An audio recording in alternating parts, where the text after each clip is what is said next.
Essa guerra do Irã contra os Estados Unidos. Como que a França está agindo diante disso? Ela já falou que vai aumentar o armamento nuclear dela junto com a Alemanha e a União Europeia. E não só isso, mas os bilionários estão sabendo de alguma coisa que a gente não sabe, porque eles já estão construindo bunkers para se proteger da Terceira Guerra Mundial. E é isso que a gente vai falar hoje aqui. Fala galera, eu sou o Rafael e hoje eu vim falar um pouquinho sobre a Terceira Guerra Mundial, que eu tô com medo, vou falar pra vocês. O barato tá louco, tá? Então a gente viu essa semana aí os Estados Unidos atacando o Irã. É isso que aconteceu e eles tiveram a grande desculpa, que é por conta do terrorismo e enfim, eles tiveram ali alguns argumentos, mas a gente sabe que os Estados Unidos têm os seus interesses, assim como recentemente eles invadiram lá a Venezuela, falando que foi por conta do Maduro, obviamente, porque tinha ali um regime ditatorial. A gente sabe que o correto não é ter essa mecânica aí de países com outros países, né? Uma visão mais diplomática aqui seria, de fato, intervir ali de outras formas e tentar barganhar, negociar alguma coisa ali. Mas os Estados Unidos, principalmente a política do Trump, ela é muito invasiva e agressiva, né? E é isso que ele está demonstrando, principalmente porque ele falou essa semana que ele quer implementar a mesma mecânica que ele fez na Venezuela, agora com o Irã.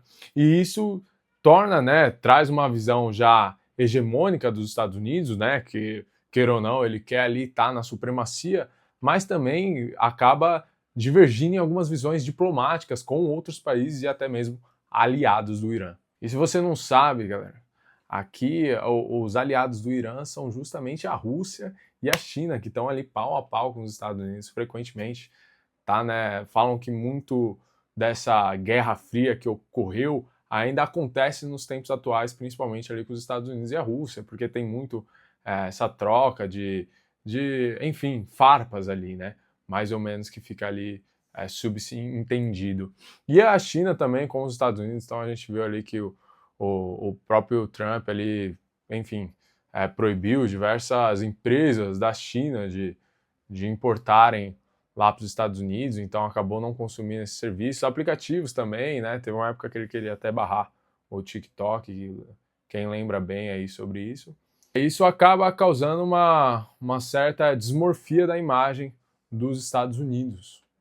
E, pelo contrário, acaba tornando todo esse cenário geopolítico um pouco incerto e inseguro. E é isso que está causando esse medo em todo mundo, né? Você vê que todo mundo está falando aí dessa guerra aí do Irã e dos Estados Unidos, né? Dos mísseis que eles efetuaram, enfim.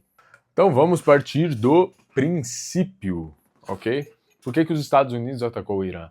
Esse ataque foi em conjunto com Israel, então foi Israel e os Estados Unidos que atacaram o Irã, porque já estava vendo esses conflitos ali e já acontece há muito tempo dessa questão territorial ali entre os países que rodeiam ali, né, Israel, Irã, enfim, e a questão do terrorismo.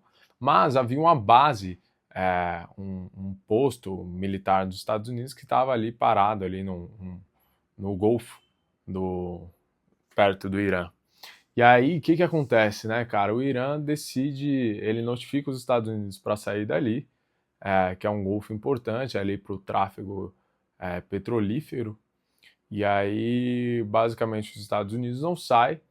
Então, o que ocorre, né? O Irã vai lá e ataca a base da 5ª Frota dos Estados Unidos, que fica ali na área de Bahrein. É mais ou menos esse nome, se eu não me engano. Que são locais ali próximos a Dubai, ali na Arábia Saudita. E aí, em resposta a isso, os Estados Unidos, então, pega e faz um ataque aéreo. E aí ataca ali toda a região do Irã. E o que acontece? Foi um impacto muito forte que teve ali. Agora os números chegaram a quase 800 mortos que tiveram. E um desses mortos é o líder supremo do Irã, que é o Ayatollah, né? Ou seja, a autoridade máxima ali, e religiosa e política do país. Show? Então isso mexe bastante com o Irã, que também reforçou os ataques ali com Israel, e aí vai se causando uma cascata de acontecimentos. Mas isso leva a alguns pontos de atenção, porque o argumento dos Estados Unidos foi justamente a resposta a essa ofensiva e também que havia sido quebrado um contrato de acordo nuclear com o Irã ali efetuando pesquisas e desenvolvimento de bombas nucleares, por mais que o Irã já tivesse dito que esse ocorrido não estava sendo feito. Ou seja, eles não estavam desenvolvendo bombas atômicas, é isso que o Irã havia dito, mas enfim, os Estados Unidos disse que tinha provas concretas que eles estavam fazendo. E como é que fica o mundo, a jogada geopolítica aí? Por que há uma possível tensão de Terceira Guerra Mundial, né? Porque basicamente os aliados ali do Irã são a Rússia e a China, que são dois ali mais ou menos, não vamos falar inimigos dos Estados Unidos, mas eles não se batem muito, né? A Rússia, desde a Guerra Fria, não se bate aí, há um certo jogo político deles que, enfim, eles acabam não se interferindo, mas também há uma certa competição ali entre Rússia e Estados Unidos e isso vem desde a Guerra Fria. Fora isso, a China também tem alguns problemas diplomáticos com os Estados Unidos, o que reforça ali essa questão de barreiras tributárias que foram impostas até mesmo dos Estados Unidos à China e vice-versa. Você viu aí a política do Trump, que teve um tempo atrás que ele queria tirar o TikTok, então essa falta de incentivo ao consumo de produtos, serviços chineses, né, pela própria política americana. Então, tudo isso acaba causando umas certas tensões, né? Mas por que os Estados Unidos não atacam a China e o Irã? A China não, o Irã não, desculpa. A China e a Rússia, né? Porque basicamente eles possuem ogivas nucleares e ele não vai fazer, né, uma afronta dessa, né? Por exemplo, a Rússia e a Ucrânia estão em guerra ali constantemente porque a Rússia iniciou um ataque à Ucrânia por conta de território, né? Por que os Estados Unidos não foi lá e falou assim, ô Rússia, não, calma aí, não mexe com isso não, já que ele é tão bom samaritano. Não deixa aí que eu resolvo, vai lá e, enfim, resolve com os caras. Eles não fizeram isso justamente porque eles sabem o poderio russo que eles possuem também. Obviamente, acredito eu e alguns dados mostram que o poder americano no quesito bélico é muito maior. E, enfim, alguns países aí acabam estando no meio dessas tensões e acabam afetando, queira ou não, as relações internacionais, né? Então a própria França, o Emmanuel Macron disse que vai reforçar os estudos de ogivas nucleares lá na França, junto com a Alemanha e a União Europeia ali, para que eles tenham de fato esse poderio. Para caso se ocorra alguma coisa, o cara tem que ter ali uma arma para ele se defender. E aí vai muito dessa questão do poderio bélico, né? Eu tenho uma arma nuclear. Basicamente, os Estados Unidos ali categoriza você de uma outra forma. Então essa tensão ela vem surgindo há um tempo, né? Porque quando a gente fala, por exemplo, de guerra da Ucrânia, já está ocorrendo há bastante tempo essas tensões entre Israel e Irã, os Estados Unidos se envolvendo, os Estados Unidos agora se envolvendo com a Venezuela. Inclusive o Trump declarou que a política que ele quer aplicar ali no Irã, a estratégia que ele quer aplicar é a mesma que ele aplicou na Venezuela ali para tirar o Maduro, né? Mas ainda assim a gente sabe que tem ali alguns interesses políticos, os Estados Unidos não faz só por fazer, né? Putz, eu sou bem, é só pela benevolência ali de ir lá e ajudar, não. Na real, tem toda uma questão por trás ali. Por exemplo, a Venezuela é um dos maiores postos de petróleo do mundo. E aí, por isso também que os Estados Unidos ali agora também tende a fazer esse ataque contra o Irã, porque aqui ele já possui ali uma dessas formas dele se abastecer sem depender diretamente desses outros países, correto? E aí surge essa tensão. Em paralelo a isso, há um grande movimento dos bilionários para a construção de bunkers. Então vem aumentando um número aí extensivo de pesquisas, né, no interesse populacional mesmo, de bunkers e fim do mundo, e diversas outras coisas, justamente por conta dessas tensões. E aonde que esses bilionários estão construindo os bunkers deles? Justamente na Nova Zelândia.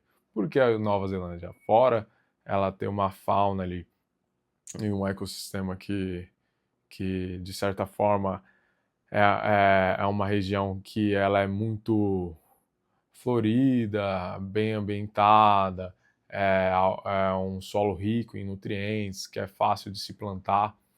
e afins, é uma região que ela é quase isolada dessas outras do mundo. Então, é uma região ali que, de certa forma, ela está numa zona segura, né? Que ela não estaria no meio desses conflitos aí e afins.